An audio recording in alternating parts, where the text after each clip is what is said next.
semua orang baik itu sumber kebaikannya terbebas dari dua ini. Mohon izin Bu ya, kalau ibu anaknya, cucunya, atau kita sendiri ingin baik, rumusnya gampang, bebaskan dari dua sumber ini.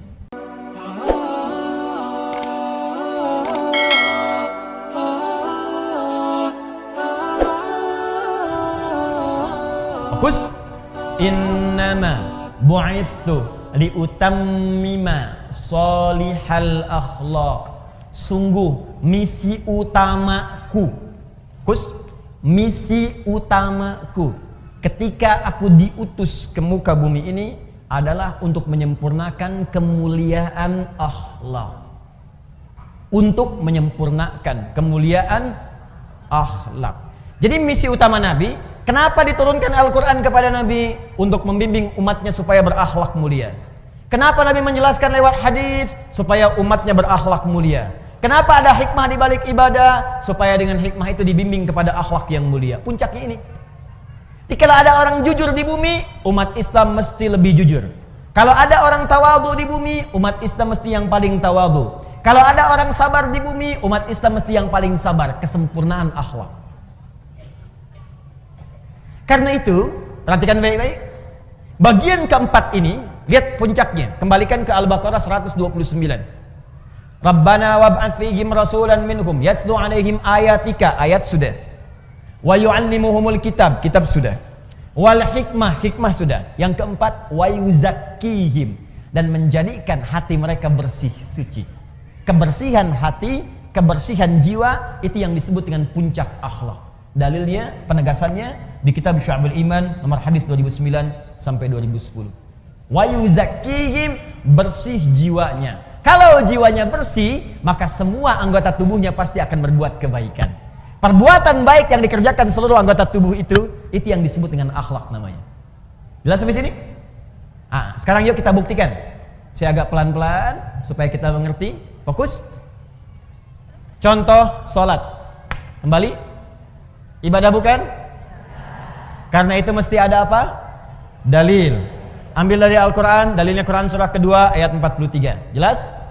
Baik. Caranya bagaimana? Yu'allimuhumul kitab, lihat di Al-Bukhari hadisnya, lihat di Muslim. Ini cara salatnya. Jadi nggak boleh ngarang-ngarang cara salat sendiri, tidak boleh. Yang ketiga, hikmahnya apa? Tadi hikmahnya untuk pembuktian kita sebagai seorang hamba. Misal dalilnya Quran surah ke-20 ayat ke-14.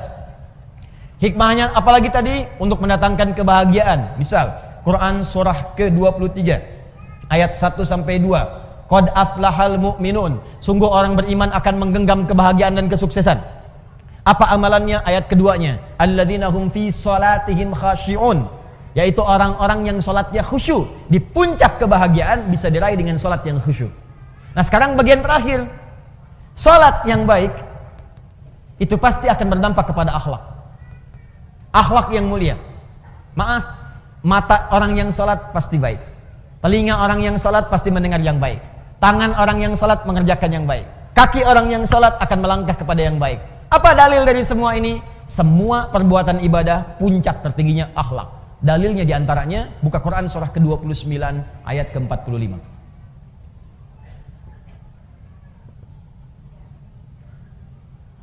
Al-Ankabut ayat 45. Ibu hafal insyaallah pertengahannya, cuman awalnya aja barangkali yang sering dilupakan. Buktinya gampang. Innas sholata tanha. Itu pertengahannya. Awalnya utlu ma uhya ilaika minal kitab. Lihat utslu tilawah Bu. Coba Ibu bandingkan dengan Al-Baqarah 129. Rabbana wab'ats fihim rasulan minhum yatslu 'alaihim ayatika. Yatslu itu baca, pelajari. Perintahnya utslu. Sebelum Anda sholat, baca dulu, pelajari dulu, lihat keterangan yang bersumber dari Nabi. Utslu, watslu, utslu. Lihat ayatnya, lihat keterangannya. Ada kan? Terus utslu ma uhiya ilaika minal kitab. Kitab ada lagi disebutkan. Ya, Rabbana wab'ats fihim rasulan minhum yatslu utslu yatslu 'alaihim ayatika wa yu'allimuhumul kitab. Kitab disebutkan lagi. Utslu ma uhiya ilaika minal kitab. Kata Al-Quran, ibu sebelum sholat, jangan tergesa-gesa untuk sholat. Keluarkan dulu semua tuntunan dari Nabi, bagaimana cara sholat yang baik. Pahami bacaannya. Utslu itu punya 3 arti dari kata tilawah.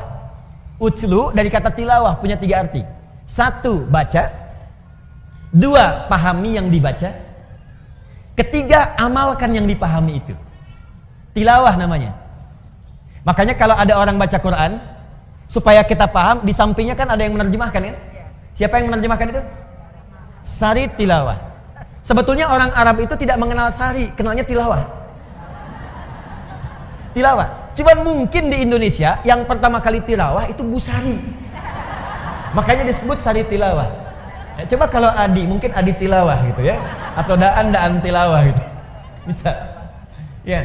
Jadi enggak, sari tilawah itu sebetulnya tambahan sarinya. Ya, sari tilawah, sarinya itu tambahan. Yang betulnya tilawahnya. Cuman karena mungkin pertama kali yang tilawah Bu Sari, makanya sari tilawah.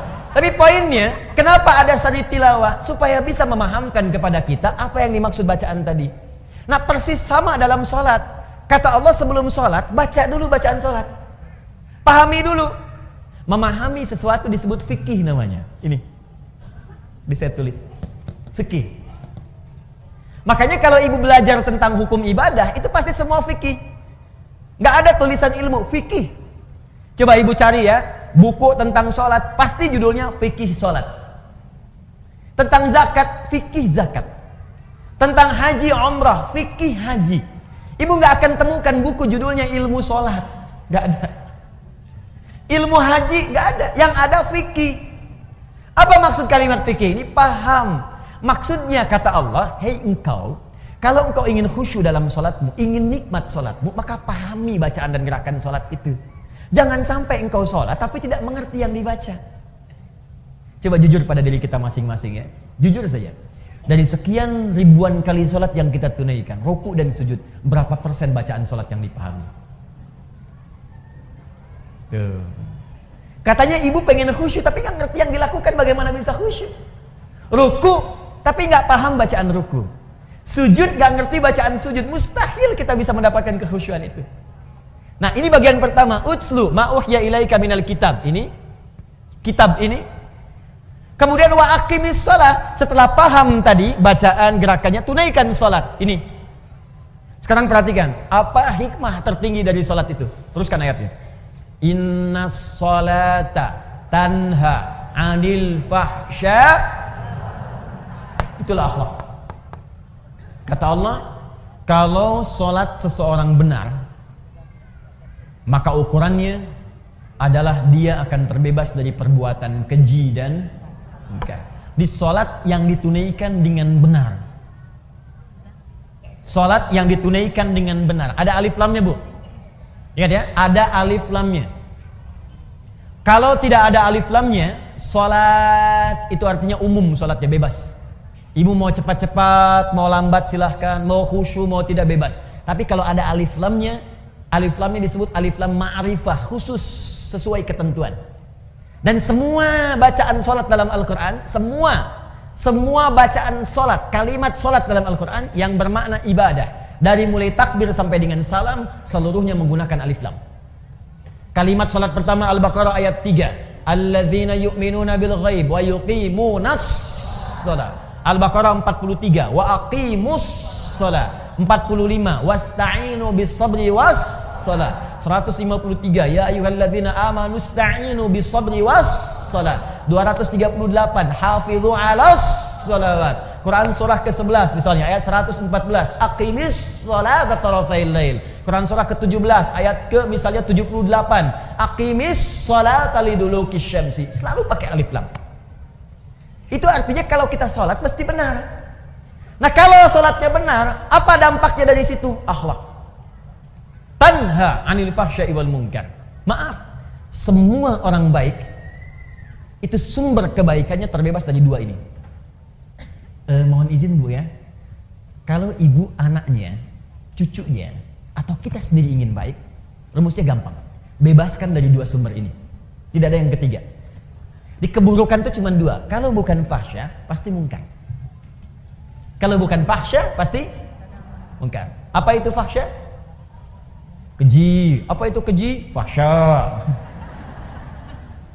Fahsya, keburukan yang bersumber dari syahwat. Pornografi, porno aksi, LGBT, yang jorok-jorok, yang kotor itu fahsya. Awas, hati-hati. Saya ulang ya. Pornografi, porno aksi, LGBT, homo, lesbi, transgender, sejenisnya itu fahsya namanya. Jadi mustahil ada orang sholat berbuat fahsya, mustahil. Makanya ketika seseorang sholatnya benar, itu pasti akan memberikan perisai pada dirinya dari perbuatan fahsya. Nih Bu ya, gak usah jauh-jauh. Kalau sholat kita benar, Ibu lihat gambar di handphone, buka misalnya, ya. Begitu ingin lihat berita, tiba-tiba ada gambar yang tidak elok. Itu kalau sholat kita benar, dalam hati kita ada yang disebut dengan burhan namanya. Apa namanya? Burhan. Itu ada Ustadz Yusuf Burhan. Burhan. Laula an ra'a burhana rabbi. Burhan. Burhan itu petunjuk Allah. Saya ulang ya. Burhan itu petunjuk Allah yang muncul dalam hati, yang menjauhkan kita dari maksiat. Petunjuk Allah yang muncul dalam hati, yang menjauhkan kita dari maksiat. Nabi Yusuf pernah diajak berduaan oleh seorang perempuan, istri seorang pembesar, untuk melakukan hubungan yang tidak dibenarkan. Ya, ini dalil tidak dibenarkannya. Awas, perbuatan zina di luar nikah. Hati-hati di surat Yusuf. Ya, walaqad hammat bihi, ya, wa hamma biha laula an ra'a burhana rabbi. Perempuan itu mengajak Yusuf untuk berduaan. Perempuan itu telah memiliki suami. Yusuf belum menikah sama sekali, diajak berduaan. Ini dalil jelas dalam Al-Quran tidak diperbolehkannya hubungan seksual di luar pernikahan. Jadi nggak usah bikin disertasi, capek. Ya, udah satu ayat baca selesai. Ini artinya orangnya jarang baca Quran. Balik ke sini. Ketika kemudian ditampakkan oleh Allah, laula ara'a burhana rabbi, kalau dia tidak merasakan, melihat burhan, petunjuk di hatinya dari Allah, ini salah, jangan lakukan. Kalau Nabi itu pasti dijaga, maksum. Nabi nggak mungkin berbuat maksiat, dijaga. Kalau kita karena bukan Nabi, dorongan nafsu itu ada, tapi oleh Allah diberikan pancaran di hatinya supaya mencegah dia berbuat maksiat. Makanya ibu sering dengar suara hati ketika berbuat salah. Kalau nggak percaya begini Bu, tes ya, tes. Masih ada nggak nih? Nanti keluar dari sini, ibu coba pakai sendal orang lain. Ngetes, awas, bukan dia lakukan, ngetes. Pakai aja. Punya saya, kata Ustadz Adi. Ini cuma cek ya. Lihat sini, ibu pakai. Begitu ibu pakai itu, nanti akan ada suara hati dalam benak kita. Itu bukan punya kamu. Pasti itu. Ada snack aja, snack dikasih itu, di samping misalnya ibu mau ambil aquanya, ketika itu bukan untuk ibu, hati ibu akan mengatakan itu bukan punya kamu. Iya, selalu begitu. Itu burhan namanya. Nah makanya orang-orang yang sholatnya bagus, itu pasti sinyal burhannya kuat Bu. Nggak percaya silahkan, semakin banyak sholatnya, semakin tinggi kualitasnya, bahkan jangankan yang fardu, sholat sunnah dia buru. Tahajud dia kerjakan, sholat duha dia lakukan, rawatib tidak pernah tinggal, sholat mutlak dia lakukan, semua jenis sholat dia koleksi. Kalau sudah dikerjakan semua ini, demi Allah saya katakan, mustahil dia akan berbuat fahsya, mustahil. Sebaliknya, kalau ada orang masih berbuat fahsya, senang berkata kotor, apalagi berbuat seperti yang tadi, pelaku di pornografi, ada porno aksi, aktif di LGBT, tapi masih kelihatan sholat, itu pasti ada yang salah dalam sholatnya. Ada yang keliru. Karena mustahil sholat itu bersanding dengan perbuatan maksiat, itu mustahil. Jari orang tahiyat tidak akan berbuat maksiat. Makanya misalnya yang menyimpang tadi, ada yang saudara kita sakit misalnya ya, yang homo, yang lesbi, kita doakan supaya sembuh, kita ajak untuk kembali. Kita doakan, berikan pendidikan supaya balik lagi. Nah pelajaran supaya dia balik dalam aspek syariat itu, dalam hal tertentu dia nggak boleh kemudian menjadi pelaku. Contoh, imam. Homo nggak boleh jadi imam di kalangan orang normal, itu nggak boleh. Kenapa? Karena di antara syarat tidak terpenuhi, perilakunya tidak mencerminkan kemudian hasil dari perbuatan sholatnya. Dan ketika dia sholat, otomatis bisa mengganggu jamaah di belakangnya. Allahu Akbar. bubar. Bubar sholatnya. Jelas ya? Baik, jadi mustahil Bu, mustahil ada orang sholat berbuat fahsya, itu mustahil. Awas, saya maksud bukan ibu. Kalau pulang ke rumah ada anak, senang lihat tayangan yang tidak bagus, main-main di lingkungan yang tidak baik, maka coba lihat sholatnya. Yakin saya, kalau nggak dia bolong-bolong, pasti nggak maksimal sholatnya. 2, mungkar perbuatan maksiat yang bersumber dari nafsu perut dan akal. Jadi kebutuhannya kebutuhan perut dan direncanakan oleh akal. Misal mencuri, korupsi, mencela, berselisih, berdusta. Awas, itu mungkar. Mencela itu perbuatan mungkar, makanya ada larangan mencela. Quran surah ke-49 ayat yang ke-11, ya ayyuhalladzina amanu la yashar qaumin qaum, jangan saling mencela. Gibah itu double, perbuatan mungkar dan fahsya. Gibah, Bu. Ya, bahasa kerennya gosip. Ya, makanya maksiat itu jangan dibikin keren, Bu. Jangan merubah kalimat maksiat menjadi kalimat yang halus, sehingga dengan halusnya kalimat itu seakan-akan perbuatan itu boleh. Jangan. Ibu katakan aja begitu. Sekarang kan misalnya Bu ya, maaf ya, mencuri sekarang kan dimodifikasi kalimatnya. Korupsi, udah aja sebut maling, itu jelas selesai. Kenapa yang ayam disebut maling, yang besar-besar disebut koruptor? Kan jadi kayak keren. Makanya ketika dibawa kemudian oleh petugas, gayanya kayak mau pergi ke hotel. Bawa koper, bawa apa, rombongan gitu kan. Udah ada sebut maling, udah selesai. Ya. Orang-orang yang menjual diri, laki-lakinya, perempuannya sebut pezina. Ini diperbagus, karena diperbagus seakan-akan jadi boleh. Kupu-kupu malam. Jadi kalimatnya dibikin bagus, karena dibikin bagus itu seakan-akan menjadi boleh. Udah, maksiat pun langsung aja dibikin dengan kalimat yang jelas seketika. Kata Allah, la taqrabuz zina, zina. As-sariqu was-sariqatu, maling, pencuri, sebut dengan itu. Sehingga ketika kalimatnya itu keras disebutkan, dia akan jauhi.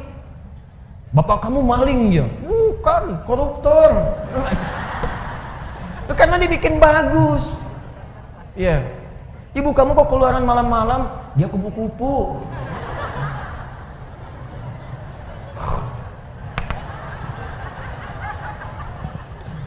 Paham?